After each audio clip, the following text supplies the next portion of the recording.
YCP వాళ్ళు question చేస్తున్నారు, మీ వాళ్ళే విపరీతమైన ప్రచారం చేస్తున్నారు, కించపరుస్తున్నారు, మీకు అర్హత ఎక్కడ ఉందని వైసీపీ వాళ్ళు. ఆల్రెడీ మేము యాక్షన్ తీసుకున్నాము.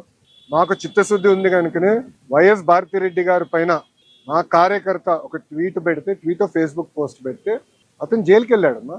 వాళ్ళ 5 సంవత్సరాలు నా పైన, కుటుంబం పైన శాసనసభ సాక్షిగా మా తల్లిని కూడా అవమానించారు. మీ అందరు చూసారు, ఆ ఆడియో ఉంది. ఏం చేశారండి?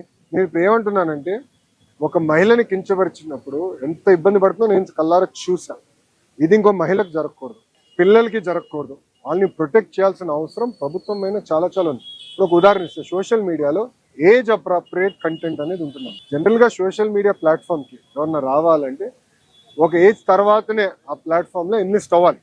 రూల్స్, టర్మ్స్ అండ్ కండిషన్స్ క్లియర్గా ఉంది, కానీ ఇది పాటించట్లేదు. ఇది మేము డిస్కస్ చేస్తున్నాం. కొన్ని దేశాలు, ఆస్ట్రేలియా లాంటి దేశం ఏం చేసిందంటే మినిమం 16 years ఉండాలని ఇప్పుడు రూల్ తీసుకొచ్చారు. అప్పుడు ఏంటంటే ఏజ్ అప్రాప్రియేట్ ఉంటుంది. పిల్లలకి మెచ్యూరిటీ వచ్చిన తర్వాత సోషల్ మీడియా అంటే అర్థం చేసుకుని హ్యాండిల్ చేసే కెపాసిటీ ఉంటుంది అనేది ఇవన్నీ మేము డిస్కస్ చేసాం.